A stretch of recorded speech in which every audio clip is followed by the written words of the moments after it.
Sí. Así que vamos a pasar al otro protagonista que tenemos para hoy. Que bueno, lleva siendo el protagonista yo que sé cuántos meses, porque no paramos de hablar de DOP y cada vez que hablamos está la cosa peor. Así que bueno. Ángel, ¿quieres tú comentar un poco de lo último? O voy yo, como tú quieras. Yo prefiero que vayas tú, después yo puedo Vale, comentar. perfecto. Pues a ver, últimas novedades. Bueno, ya que estoy, en vez de poneros el mapa en Google Maps, que es muy bonito, pero voy a poneros en el mapa de Etiopía Map porque es más útil. Un segundito, por favor. Eh, ajá, muy bien. A ver, desde la última vez que os comentamos en un streaming la situación en, en Etiopía. ¿Cómo cuento yo esto? Vale, como podéis ver, vamos a volver a situar a todo el mundo como es de costumbre. Esto es Addis Abeba, la capital de Etiopía, ¿de acuerdo? Eh, en azul tenéis al Ejército de Liberación Oromo, en rojo a las Fuerzas de Defensa de Tigray, morado las zonas que controlan entre ambos juntos. Para rápidamente la explicación rápida. Y amarillo es la zona controlada por el gobierno o sus aliados. Sí, las manchas azules han crecido y las manchas rojas están más cerca de la capital. Ambas cosas son ciertas. El mapa lo tenéis tanto lo tenéis en nuestra página web, en la cobertura de sobre Etiopía. Vendréis a nuestra página web, vais a la cobertura. Si podéis pasarle el link a alguno de los dos por el chat, porfa, chicos, de la cobertura de Etiopía. Pero vamos, es de Etiopía Map, que son que son con quien tenemos un acuerdo de colaboración y que hacen un seguimiento en inglés muy bueno del conflicto etíope, pero vamos, nosotros está un poco ofrecido, ¿no? Pero digo, seguidnos a nosotros, que nosotros también lo hacemos, el seguimiento y en castellano. Eh, bien, dicho esto, ¿cuál es la situación actual? Las fuerzas rebeldes que desde hace no mucho... Dios, Ángel, ¿cómo es el nombre de la Alianza de Fuerzas Rebeldes? Se me ha ido ahora mismo. Es que era algo de etnofederalista, ¿no? También. Sí, fuerzas federalistas y confederalistas de Fuerzas Etiopía. federalistas.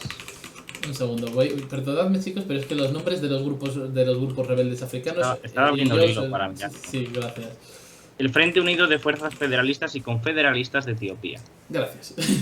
Bueno, el UFEF-CF, o en general la Alianza Rebelde, para que nos entendamos, ¿vale? Porque intentar decir ese nombre cada vez es un coñazo, vamos a reconocerlo, está ganando terreno.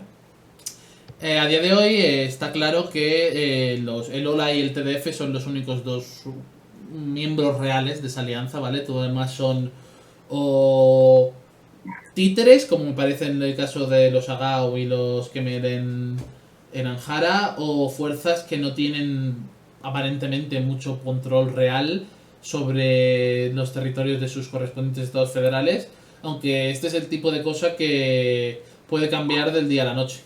O sea, quiero decir, si mañana entran en Addis Abeba y de repente me encuentro con que Gambela se gira totalmente y pasa a estar controlado por el Frente de Liberación de Gambela, me lo creo. O sea, no me sorprendería en absoluto. Porque sabemos tan poco de lo que está ocurriendo fuera de las zonas del frente directo entre... Incluso del frente ya sabemos poco. Pero incluso si salimos fuera de lo que es el escenario central de la guerra, no sabemos nada de lo que está pasando en Etiopía ahora mismo. Es un caos absoluto. Bien. Voy a resumir, porque veo que nos están preguntando muy rápidamente qué ha ocurrido en Etiopía y cómo hemos llegado hasta aquí. El año pasado, en noviembre del año pasado, estallaba la guerra de Tigray. Esta guerra estalla. Ambos bandos acusan mutuamente de quien detonó el conflicto. Meternos a esto es meternos a un debate largo que voy a intentar resumir en simplemente. Ha habido un progresivo.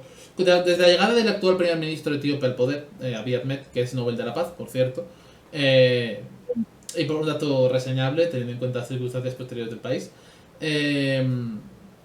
se ha habido un progresivo intento de cambiar el funcionamiento de Etiopía.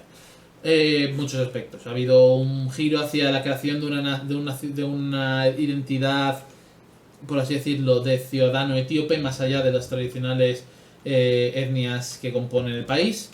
Y un intento de centralizar hasta cierto punto la parte de la toma de decisiones y en general de poner a... de hacer entrar en vereda a las regiones más díscolas del país, intentando también que el gobierno federal medie entre distintas regiones para llegar a ciertos acuerdos, como ocurrió entre las regiones Oromo y Somali o posteriormente entre Somali y Afar. Bien, todo esto lleva a que, como digo, en noviembre de 2020 estalla la guerra de Tigray. Los Tigray dicen que empezó porque les intentaron ejecutar a los líderes del Frente de Liberación del Pueblo Tigray. El gobierno etíope dice que fue por el ataque a una base militar en el norte del país. Sinceramente, el detalle específico de por qué empezó me parece menos interesante de cuál fue el momento exacto detonante que la dinámica que llevó hasta este. Y bueno, desde entonces hemos estado en un conflicto que dura ya más de un año, en el cual hemos podido ver cómo primero el ejército etíope se impuso claramente sobre las fuerzas Tigray, ocupó el territorio Tigray, tomó la capital Mekele, que está, por cierto, aquí, ¿vale? Y tomó la mayor parte del territorio de Tigray. Y bueno, que duró durante varios meses, tuvo más o menos el control del territorio mientras trataba de luchar contra un TPLF que había pasado a la guerra de guerrillas, que es un tipo de conflicto que tiene muy dominado por su experiencia durante la anterior guerra civil. Y después de eso, a partir de los meses de abril de este año y posteriormente de junio, el TPLF le dio la vuelta al conflicto y recuperó el control de gran parte de Tigray tras una serie de devastadoras derrotas del ejército etíope y sus aliados, ocupando pues básicamente el territorio de Tigray que veis ahora mismo, que está en rojo. Vale, Tigray es la zona delimitada en rojo, ¿de acuerdo? Pues la zona roja que veis ahora mismo es lo que llevan controlando desde Tigray desde junio. Desde entonces el conflicto se ha desbordado a las regiones limítrofes. Los Tigray dicen básicamente que es para evitar que surjan nuevas amenazas para el pueblo Tigray. El gobierno federal les acusa de querer derrocar al gobierno. La realidad es la siguiente: el país se ha sumido en una guerra civil absoluta, en la cual hay dos visiones muy diferentes. Más de dos, pero sobre todo dos grandes visiones muy diferentes de cuál debe ser el futuro del país están enfrentadas. Una es la del etnofederalismo, respaldado hasta cierto punto, por fuerzas que no son no federalistas, sino también algunas fuerzas que son independentistas o confederalistas. Y por otro lado, el del centralismo etíope, vamos a llamarlo así, que ha sido posteriormente respaldado por el nacionalismo amhara, que busca... Bueno, si quieres entrar tú aquí en detalles en esto, Ángel, porque en esos términos te mueves tú mejor que yo. Vale, sí. Era por dar un poco ciertos conceptos. Adelante. Básicamente, lo que propone Abiy Ahmed, ¿no?, cuando llega al poder, es lo que él llama la filosofía Medemer. Medemer es una palabra del Amhara, o amárica, creo que se dice en castellano, que se traduce como adición, unión, etcétera. Es decir, es como una idea de trabajar más unidos, de convergencia. Entonces, es algo muy vinculado a lo que tú decías, ese nacionalismo amhara, que ha sido tradicionalmente el que ha gobernado, no el nacionalismo, pero sí esa etnia, ¿no? Los emperadores tradicionalmente han venido de ahí y han realizado durante lo que ha sido el imperio etíope una campaña de conquista, ¿no?, y de imposición de su lengua. Es decir, la lengua amhara es la que más se habla en todo el país.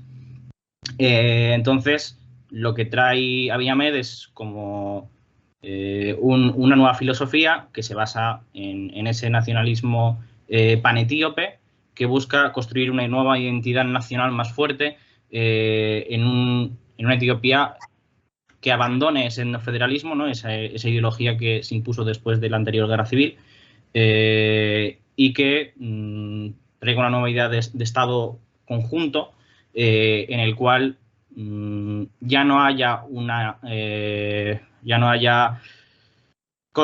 zonas, cada zona con su nacionalidad, con su propia expresión nacional, que había hasta ahora. Es decir, básicamente la Constitución permite incluso la autodeterminación. La Constitución entiende, en el momento actual, con ese modelo etnofederalista, que Etiopía es una unión de naciones o de nacionalidades y por lo tanto cada una tiene el derecho a separarse por sí misma o a decidir sus propios asuntos. Entonces, por lo tanto, es esas dos visiones que decía Jorge que se enfrentan principalmente ahora mismo.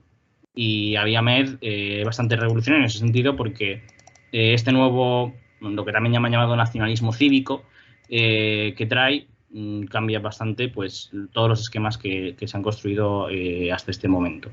Pero históricamente sí que supone una rehabilitación, por así decirlo, entre los Amhara y el resto de regiones. Vale, bueno, pues continuando con esta primera explicación con el desarrollo de la guerra, tras las grandes derrotas iniciales del verano por parte del gobierno etíope y sus aliados y la posterior extensión de la guerra a las regiones de Afar, que es esta región, ¿vale? Y Amhara, que es esta región más estas zonas ocupadas de aquí, ¿vale? Se pudo declarar abiertamente que el país se encontraba en guerra civil, especialmente después de que el TPLF o sus fuerzas armadas, las TDF, alcanzasen un acuerdo para aliarse con el OLA, el Frente de Liberación Oromo, o sea, el Ejército de Liberación Oromo, que es una escisión del Frente de Liberación Oromo. El Frente de Liberación Oromo es, es importante hablar aquí de que los oromos son el mayor grupo étnico del país, ¿vale? Son el más numeroso, pero nunca han sido el grupo gobernante y generalmente han sido discriminados por las etnias gobernantes, ya sean estas, los Amhara o los Tigray. Y por lo tanto, desde hace más de 80 años hay un conflicto de liberación nacional por parte de distintos grupos nacionalistas oromo que buscan la independencia de Oromia, que es toda esta región monstruosamente grande de aquí, ¿vale? Toda esta cosa gigantesca con una forma muy extraña, esto es Oromia. Resultados de intentar dibujar unas fronteras en base a realidades étnicas complicadas. Y bueno, pues el Ejército de Liberación, bueno, básicamente con la llegada de Abiy Ahmed se firmó un acuerdo para dar por finalizado el conflicto de Oromia, pero básicamente pues no todas las partes estaban de acuerdo o no creían en la sinceridad de las propuestas de Abiy Ahmed y hubo una decisión, el llamado LF-Sein, posteriormente OLA, que continuó el conflicto y a raíz de una importante cadena de acontecimientos relacionados con la represión estatal en la región de Oromia, ganó mucha fuerza, sobre todo desde finales de 2018, sobre todo en 2019 y aún más tras el estallido de la guerra de Tigray, y que nos han llevado pues básicamente hasta el punto en el cual, como podéis ver ahora mismo, tienen un importantísimo dominio territorial en la región de Oromia. Yo creo que probablemente sea el momento en el cual, quitando quizá el momento final de la Primera Guerra Civil, en el cual los grupos nacionalistas oromo han tomado el control de mayor cantidad de territorio en su historia. Y bueno, pues básicamente en agosto se produjo una alianza entre el OLA, se oficializó, porque realmente no sabemos cuándo se produjo exactamente, simplemente se oficializó que el OLA y los Tigray habían firmado una alianza contra el gobierno etíope. Una alianza militar importante, exclusivamente militar, que no compartía objetivos políticos en ese momento. También se supone en ese momento que a raíz de unas declaraciones de un oficial del OLA, que se estaba negociando con otros grupos que también se oponían al actual gobierno federal. Eso posteriormente se consolidaría en la actual Alianza Rebelde, que nuevamente de fuerzas federales y confederales de Etiopía.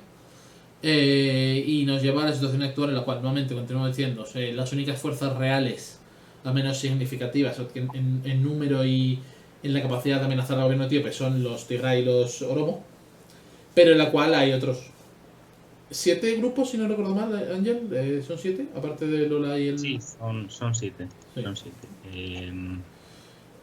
Bueno, pues que representativos de la región de Gambela, de la región de Somalia, de la región de Sidama, si no recuerdo mal, y de Afar. Básicamente hay facciones representantes de todas las regiones del país, menos de Amhara.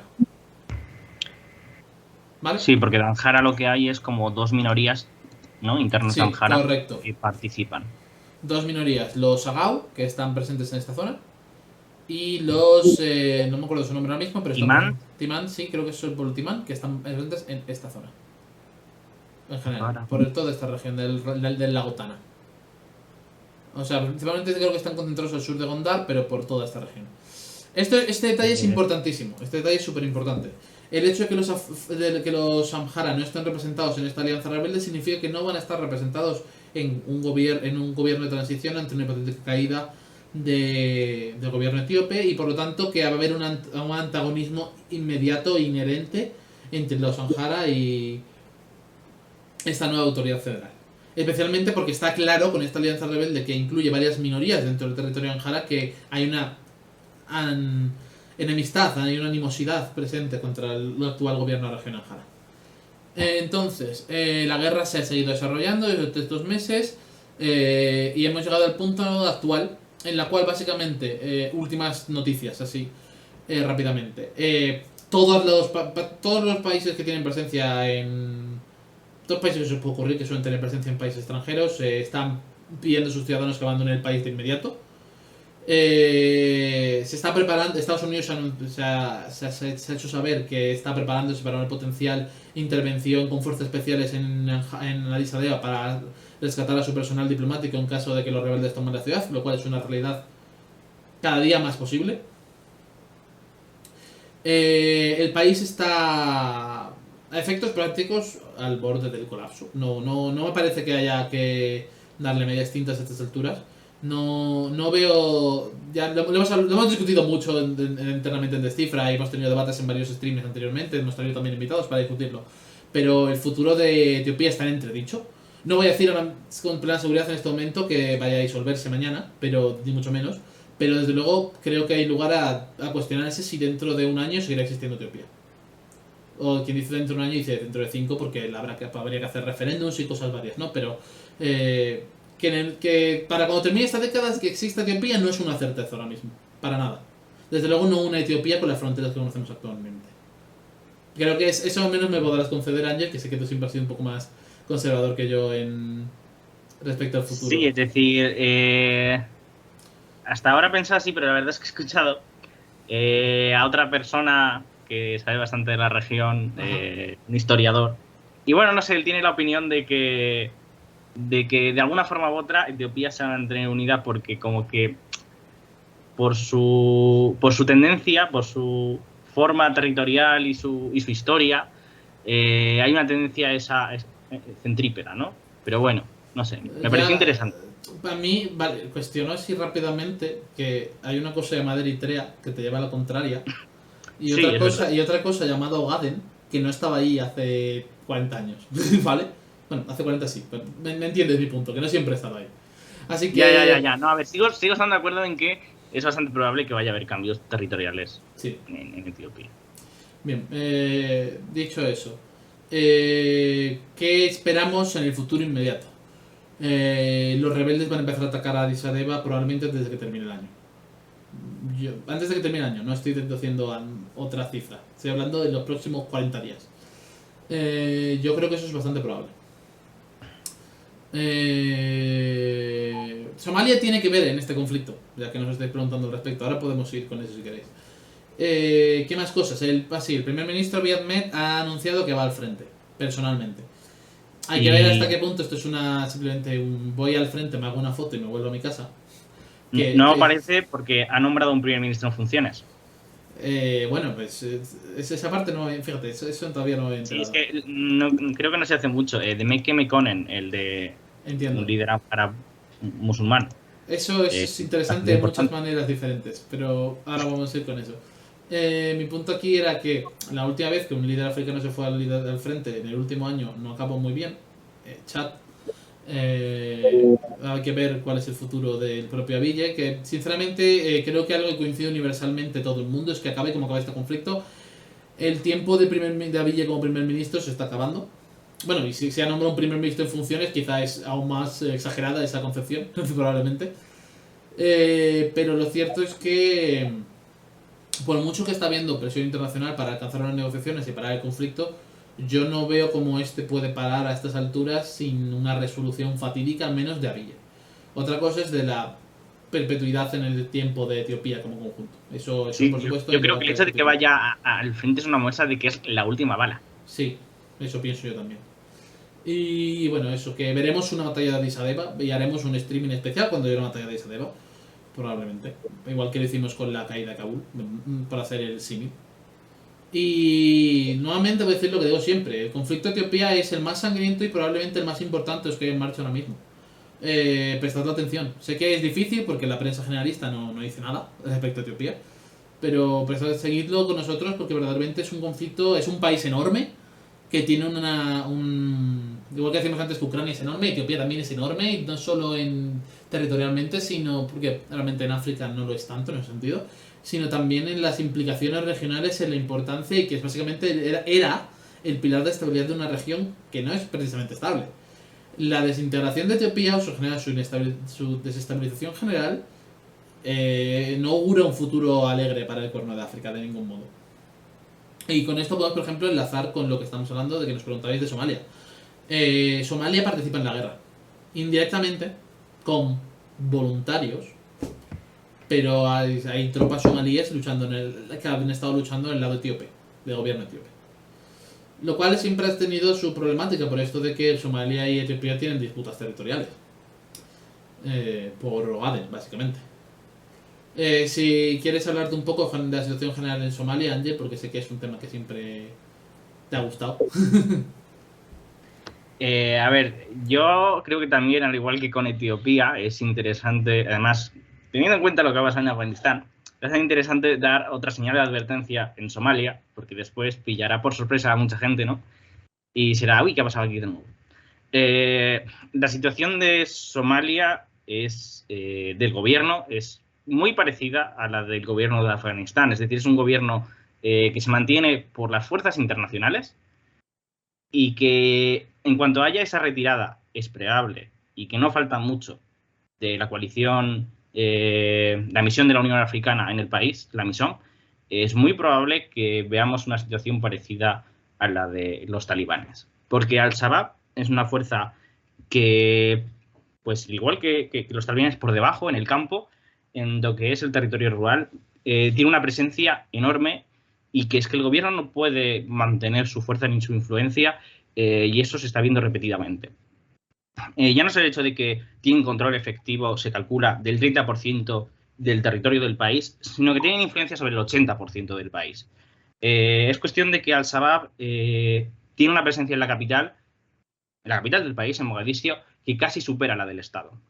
Y es una cuestión de que yo creo que al igual que podríamos haber visto en Afganistán, de que Al-Shabaab tiene un Estado frente al Estado, por así decir, de Mogadiscio, el Estado que apoyan los gobiernos, los socios internacionales, que es más fuerte, que tiene capacidad de dar mejores servicios a la población, mejor seguridad. En sus regiones no hay atentados, evidentemente, en sus regiones no hay conflicto, en sus regiones no hay soldados, tanto somalíes, es decir, del país, como extranjeros, haciendo pues eso, crímenes de guerra, violaciones, robos, sobornos y todo tipo de corruptelas. Es decir, Assad sabe proveer de un sistema social, sabe proveer de justicia y eso es muy importante para resolver disputas.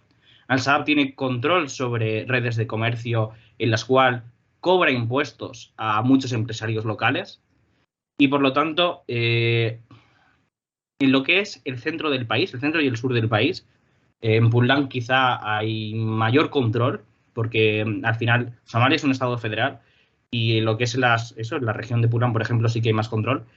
Pero lo que es eso, en Kismayo, por ejemplo, que es un puerto muy importante, Mogadiscio y en todas las regiones esas del sur y el centro, Al-Shabaab es una fuerza predominante y que básicamente, como podemos hablar en Afganistán, lo que se está pensando es cómo retirarse y no en si retirarse. De lo que está hablando es qué va a pasar después de la retirada, porque es algo que se espera. Y Al-Shabaab además tiene incluso presencia en las fuerzas de seguridad. Y por lo tanto, quizá pues podemos ver deserciones perfectamente en unos años cuando, no sé, por ejemplo, ahora mismo se esperaba eso, que por ejemplo la misión se fuera a finales de este año y ya se estaba retrasando la retirada. De momento es algo que está en el aire. Yo no creo que a finales de este año vayamos a ver una retirada total porque... Sí. ¿Sigo o...? Vale, porque las fuerzas del no tienen capacidad de tomar el control ahora mismo. Eh, y directamente el país aún está saliendo de la crisis política interna, ¿sí? Vale. ¿Qué ¿Podrías más? explicar un poco qué es Al-Shabaab? ¿Qué ideas tiene Vale, Al-Shabaab? vale, sí, es verdad, eso es importante. Gracias. Vale, Al-Shabaab, a ver, Somalia tenía un gobierno, vamos a decir, de carácter socialista, ¿no? Con Siad Barre, hasta que ese gobierno cayó en los 90, después de la guerra de Ogaden, que fue una guerra con Etiopía. Y por lo tanto el país cayó en una guerra civil muy profunda, en la cual hubo muchos señores de la guerra y en el cual todo se repartía en base a grupos de clanes, básicamente. Es un país que aún se controla por esas líneas, por cuestiones de tribus y de clanes. Entonces, la única fuerza que consiguió más o menos dar algo de estabilidad al país y conseguir eliminar a los señores de la guerra fueron los tribunales islámicos. Los tribunales islámicos eran una fuerza de carácter islamista, sí, pero tampoco era una fuerza asimilable a lo que es Al-Shabaab hoy en día o asimilable a Al-Qaeda, por ejemplo. ¿Vale? Era una fuerza principalmente nacionalista que surgió como respuesta a la invasión de Etiopía en 2005.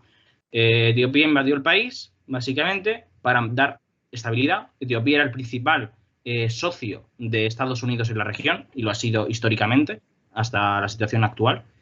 Y en ese momento tenemos que tener en cuenta que era la guerra contra el terror, y por lo tanto,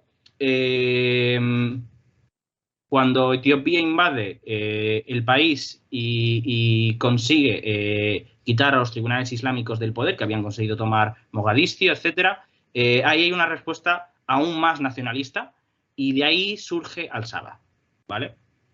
Al-Shabaab, por lo tanto, tenemos que tener en cuenta que es una fuerza principalmente local. Al-Shabaab al principio era, por así decir, como la fuerza cadete, como las juventudes de los tribunales islámicos. Era una fuerza secundaria.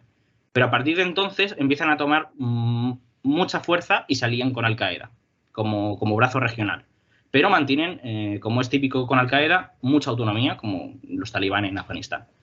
Entonces tenemos que tener en cuenta eso, que es una fuerza principalmente nacionalista y que ha ido adquiriendo fuerza poco a poco después de esos cambios internos dentro de lo que anteriormente eran los tribunales islámicos, que fueron eliminados del poder.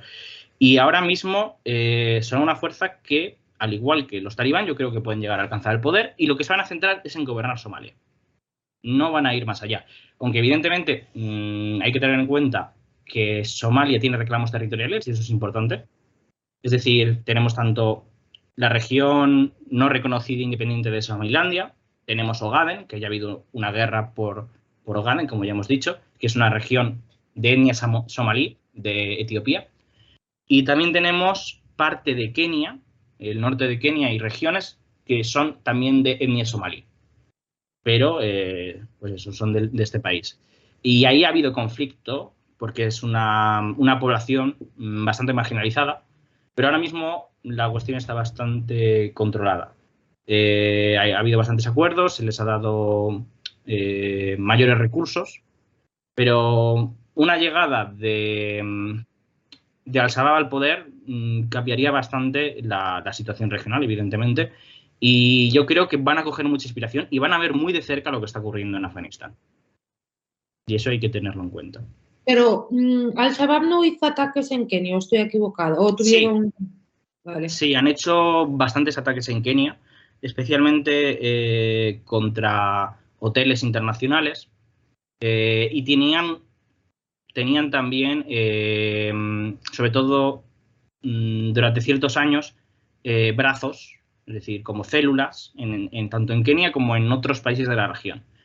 Pero, a ver, esa tensión entre la visión más localista de Al-Shabaab y la visión más internacionalista, por así decirlo, vinculada a Al-Qaeda, existe. Pero desde que Estado Islámico llegó al país y hizo una pequeña escisión, no son muchos, básicamente se ha reforzado la visión más localista.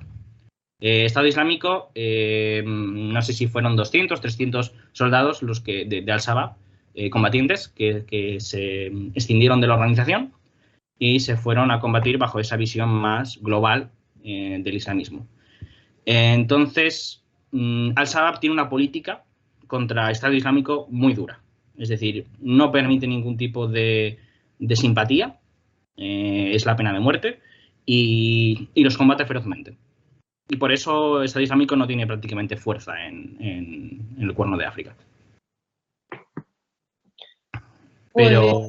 Pues, vaya, porque realmente al final lo que yo, por ejemplo, en el tema de lo que me parece diferente en el tema de Somalia son esas cuestiones territoriales, lo que diferenciaría con Afganistán, que al final vas a tener implicaciones con otros países. Afganistán no, los talibanes no tienen ese problema.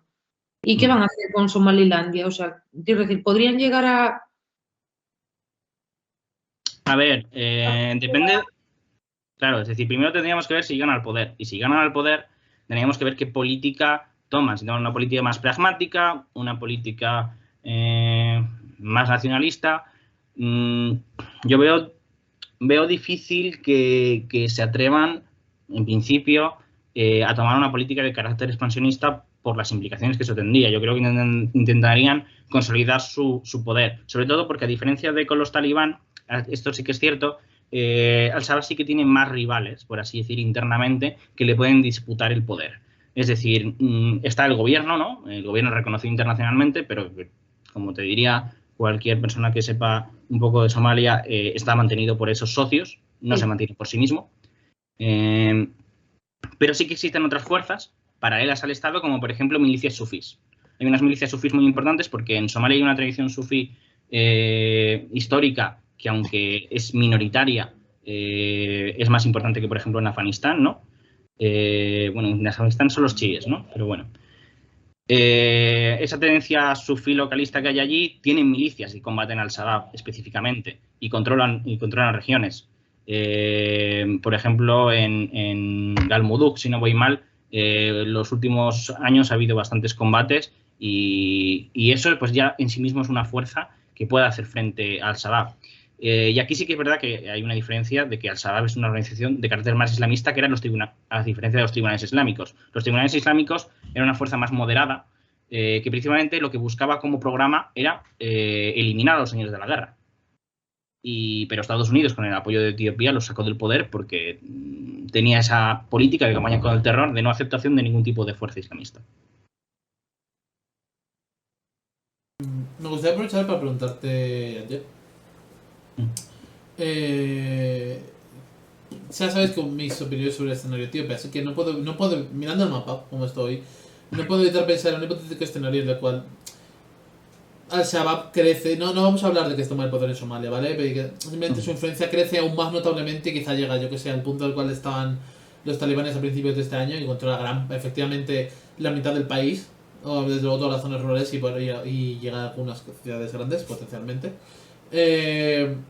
No puedo evitar pensar que ante una posible solución parcial total de Etiopía, las fuerzas pansomalistas que existen puedan tener tentaciones viscerales hacia Ogaden. ¿Tú crees que puede existir? Porque tú me bien has dicho que no, yo tampoco lo creo, ¿vale? Que vaya a tener una tendencia expansionista. Pero eso pienso de la organización como conjunto. No, pero probablemente sí que haya facciones internas que sí que lo vean así.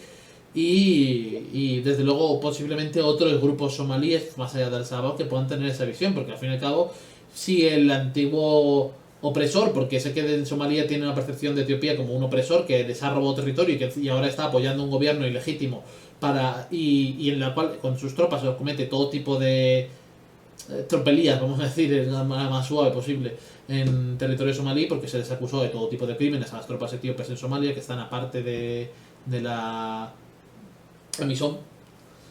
Si no crees que puede haber movida, se puede reactivar hasta cierto punto el conflicto de Ogaden, básicamente. Esa era mi pregunta. Sí, a ver. No en el corto plazo necesariamente, sino en el medio plazo. Sí, a ver, yo creo que sobre todo puede haber alianzas. Esto es lo que me parece más interesante. Es decir, según se dice, Al-Shabaab, si bien no ha tenido mucho éxito en entrar en Ogaden, sí que tiene alguna presencia. Y de lo que se ha hablado más es de que, evidentemente, todo el mundo, como has dicho, ve que Etiopía era el pilar de la región y que una disolución de Etiopía o una caída en el caos. Vale, sí, entiendo. Vale, pues eso era mi punto. Perdona, que se me ha muteado. Decía que todo el mundo ve que va a cambiar la situación en la región si Etiopía se desestabiliza o se deshace, ¿no? Por lo tanto,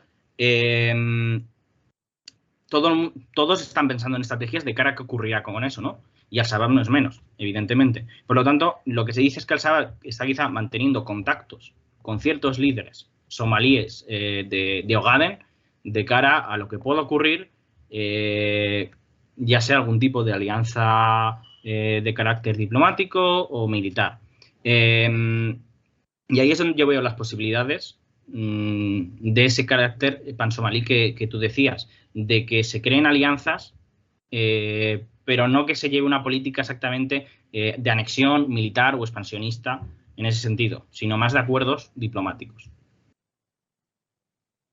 Entiendo. Y, sí, después también me parece importante señalar el tema que decía de las tribus y los clanes, porque esto ha supuesto conflictos muy importantes dentro de Somalia, empezando por los años de la guerra.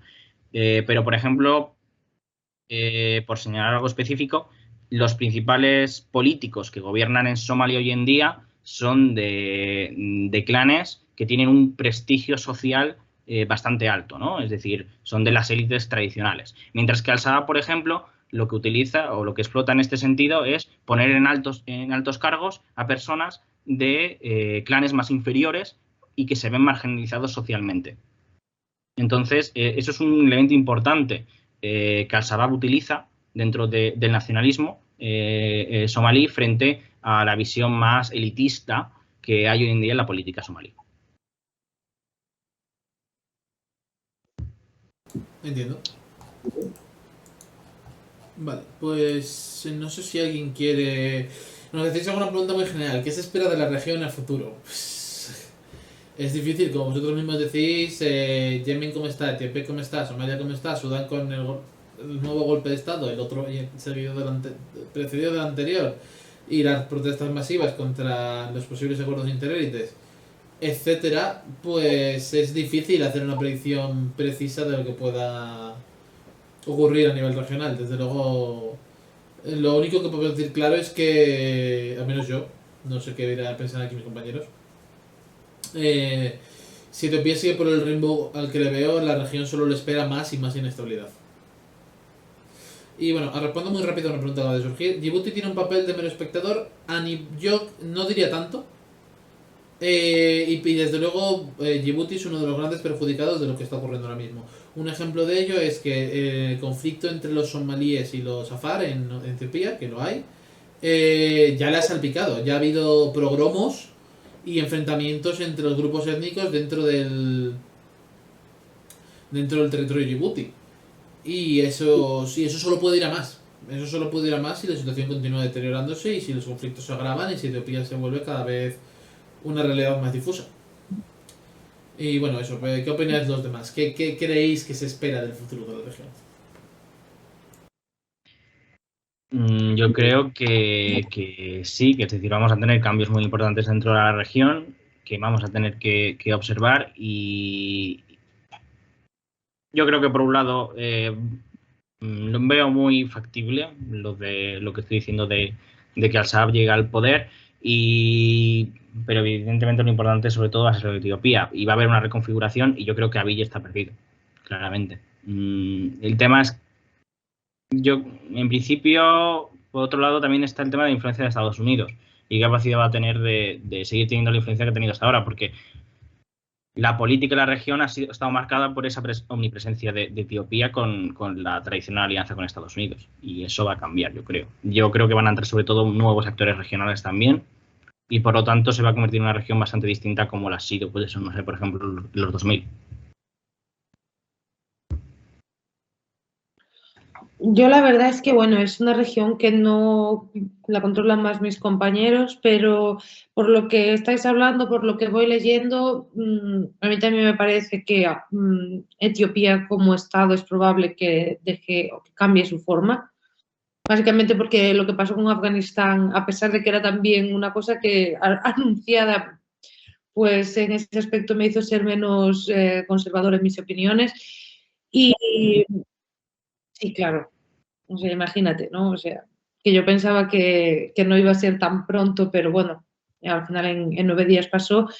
Y creo que el papel del primer ministro, si vosotros lo dais por perdido, pues me imagino que también. O sea, no. Y Somalia al final, o sea, lo que pasa en Somalia es importante precisamente por la zona donde está, porque el Cuerno de África es importante, porque está en un enclave por el que hay un tráfico marítimo muy importante. ¿Os acordáis de hace años que había muchas noticias de la piratería? Entonces, bueno, creo que sí, que va a ser importante y que los cambios son, vamos, o sea, van a pasar.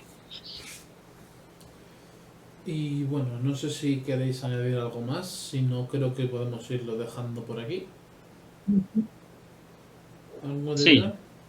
Bueno, pues nada, lo vamos dejando por aquí por hoy. Mañana tendréis otro streaming con otros compañeros que resolverán vuestras dudas como cuestiones con el gobierno alemán, que os estoy preguntando. Tranquilos, eso cae mañana. Simplemente tocaba hablar un poco de Ucrania y de Etiopía, que tenemos que irnos turnando entre todos para iros contando las cosas, que en el mundo pasan muchas cosas. Así que bueno, muchas gracias por venir, muchas gracias a los que os habéis suscrito, que no nos hemos parado a agradeceroslo personalmente, pero como siempre, muchísimas gracias por vuestro apoyo. Y nada, os vemos mañana, los que estáis por aquí. Adiós. Chao. Chao.